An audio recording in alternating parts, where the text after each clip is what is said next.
मुनाफ़क़त की एक आला मिसाल कायम की है इमरान खान ने। हर वो सहाफ़ी जो इमरान खान की हाँ में हाँ मिलाता है वो अच्छा सहाफ़ी, और जो इमरान खान के सामने खड़ा होता है वो लिफाफा सहाफ़ी है। वो एक ही स्टेटमेंट में 100 स्टेटमेंट्स देना चाहते हैं। जब मैंने उसको उस वक्त छोड़ा था जब वो गवर्नमेंट में था, पावर में था, जो दुबई में मरियम नवाज शरीफ कर चुकी हैं, उसके बाद तो अभी लड़ाई 3-4 दिन पहले पीपल्स पार्टी हुकूमत से अलग हो जाएगी।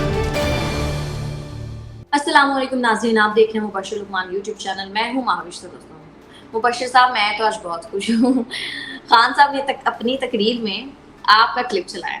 सर, अब एक मुलाकात तो बनती है खान साहब। नहीं, अपना देखें ये आप ये देखें कि क्या कहते हैं, मुनाफ़क़त की एक आला मिसाल कायम की है इमरान खान ने। आगे पीछे जब मैं बुशरा के ऊपर और बुशरा के साबिक शौहर खावर मानिका के ऊपर, उसके बच्चों के ऊपर और उस्मान बुज़दार पे करप्शन के प्रोग्राम उनके कर रहा था, तो कहते थे लिफाफा सहाफ़ी। अब उसको पुराना क्लिप एक निकाल के जिसमें उसकी मतलब की चीज़ आ रही है कि वो शहबाज शरीफ को ब्लेम कर सकता है उस वजह से, उसका वो दिखा रहा है हर एक को। तो बेसिकली हर वो सहाफ़ी जो इमरान खान की हाँ में हाँ मिलाता है वो अच्छा सहाफ़ी है, बेबाक सहाफ़ी है, और जो इमरान खान के सामने खड़ा होता है वो लिफाफा सहाफ़ी है। तो ये क्लिप चला के इमरान खान ने एक्चुअली अपनी इंटेलेक्चुअल बैंकरप्सी का इजहार किया। Basically he is intellectually bankrupt, nothing else. And तभी उसने दिखाया। और मुलाकात मैंने क्या करनी माविश, मुझे उससे, जब मैंने उसको उस वक्त छोड़ा था जब वो गवर्नमेंट में था, पावर में था, सब कुछ दे सकता था, उसने खुद मुझे ऑफ़र्स की एक दो चीज़ों की, और मैंने माजरत कर ली, मैंने नहीं ली। वरना आज मैं भी दूसरी साइड पे खड़ा होता और भाग रहा होता कि ज़मान पर कब मुझसे खर्चा, वो डबल रोटियाँ मंगा रहा है, अंडे मंगा रहा है, और मैं भी उस लाइन में होता वो लेके जाने के लिए। मैं तो अल्हम्दुलिल्लाह मैं सुकून से बैठा हूँ। सर, आपके लिए ऑब्वियसली ये बड़ी बात नहीं है, लेकिन ज़ाहिर है मेरे लिए ये है बड़ी बात। ऑब्वियस चाहे होगी। और मैं आपको ये बता दूं कि कभी अगर इमरान को मेरे मतलब पता है, अगर उसने कभी भी मुलाकात करनी होगी तो उसको खुद आना पड़ेगा, मैं नहीं जाऊंगा उसके पास।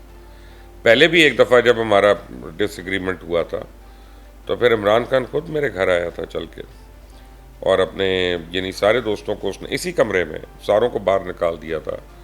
फिर 2 घंटे बैठ के उसने मेरे से माफ़ी तलाफ़ी की, और फिर उसके बाद हुआ। मैं बड़ा क्लियर हूँ। अगर आपने देखें, दोस्ती में जो क्लेम्स होते हैं ना वो फिर इक्वल होते हैं, वो फिर आप गिव एंड टेक होता है, उसमें फिर ये नहीं होता हमेशा रिसीविंग रिसीविंग रिसीविंग। हाँ, कोई बिजनेस डील है आपकी, आपकी कोई अंडरस्टैंडिंग अरेंजमेंट है कि उससे ये फ़ायदा, उससे ये काम है, तो फिर ठीक है, बार बार चल के आप जाएंगे वहाँ पे, 10 बार ही जा सकते हैं।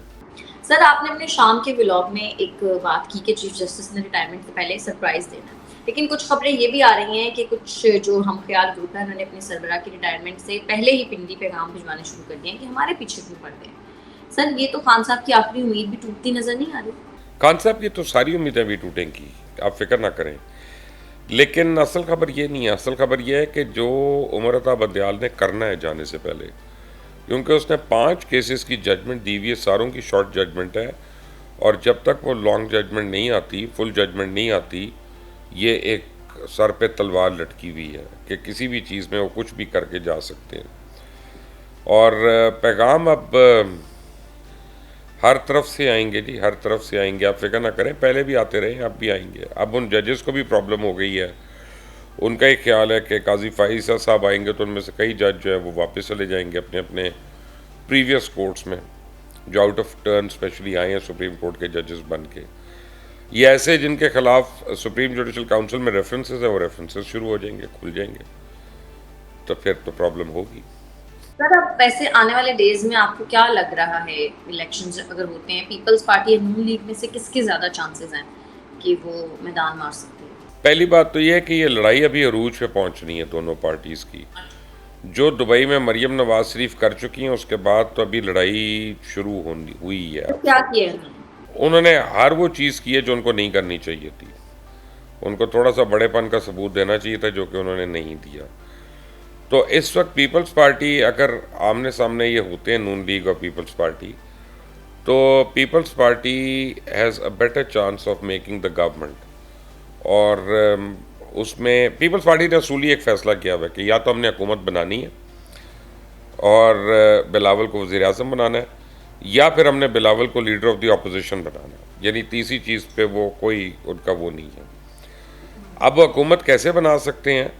5 प्रेशर ग्रुप्स होंगे आपके, जब आपका इलेक्शन ख़त्म होता है तो, और इलेक्शन होने के बाद उन 5 ग्रुप्स में आप समझें कि सबसे पहले तो ये जो हम ख्याल कह रहा हूँ, तरीन ग्रुप है इस्तेकाम पार्टी का, वो है।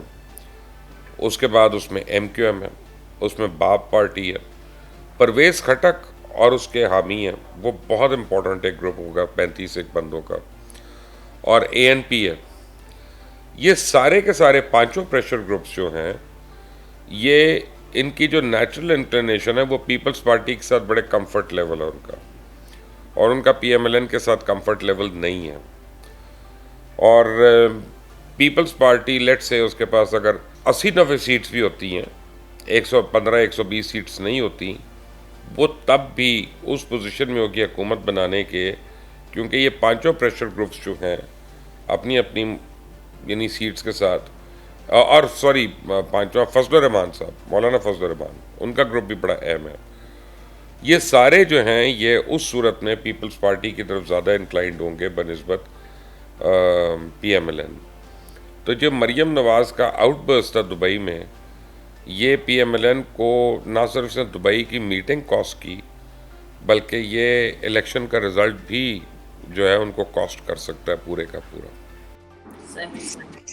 सर लेकिन अभी होने क्या जा रहा है, क्योंकि शहबाज शरीफ साहब जो हैं वो 14 अगस्त से पहले हुकूमत के जाने का ऐलान कर चुके हैं। नून लीग इलेक्शंस तो चाहती है, लेकिन अपनी टर्म्स एंड कंडीशंस पे, यानी तहरीक इंसाफ को दीवार से लगाकर। पीपल्स पार्टी इस बात से मुत्तफिक नहीं है, और इलेक्शन कमीशन जो है वो इस्टेब्लिशमेंट की मर्जी के बगैर इलेक्शन नहीं चाहता, फिर ज़ाहिर सिक्योरिटी तो उन्होंने ही देनी है। तो आपके ख्याल में होगा क्या? PMLN इलेक्शन नहीं चाहती। PMLN तो चाहती है कि किसी तरह आइनी शक्ल आके 1 साल के लिए असेंबली की मुद्दत बढ़ा ली जाए।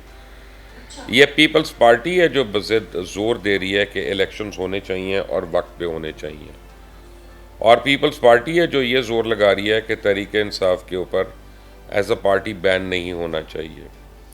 और क्योंकि पीपल्स पार्टी एक तो जेन्युइनली पीपल्स पार्टी को वो इश्यूज़ नहीं है जो दूसरी जमातों को होते हैं, जेन्युइनली डेमोक्रेटिक पार्टी है। दूसरी बात यह कि पीपल्स पार्टी को ये समझ है कि अलाइंसेस हमेशा हो सकते हैं हर एक के साथ। वो कहते हैं ना, keep your friends close but keep your enemies closer. तो इलेक्शन के बाद अभी लोग बड़े सरप्राइज़ होते हैं मेरी बात पे जब मैं उनको कहता हूँ, लेकिन पाकिस्तान पीपल्स पार्टी और पाकिस्तान तहरीक इंसाफ का अलाइंस जो है वो मुझे सबसे ज़्यादा प्रॉबेबिलिटी नज़र आती है, सबसे ज़्यादा।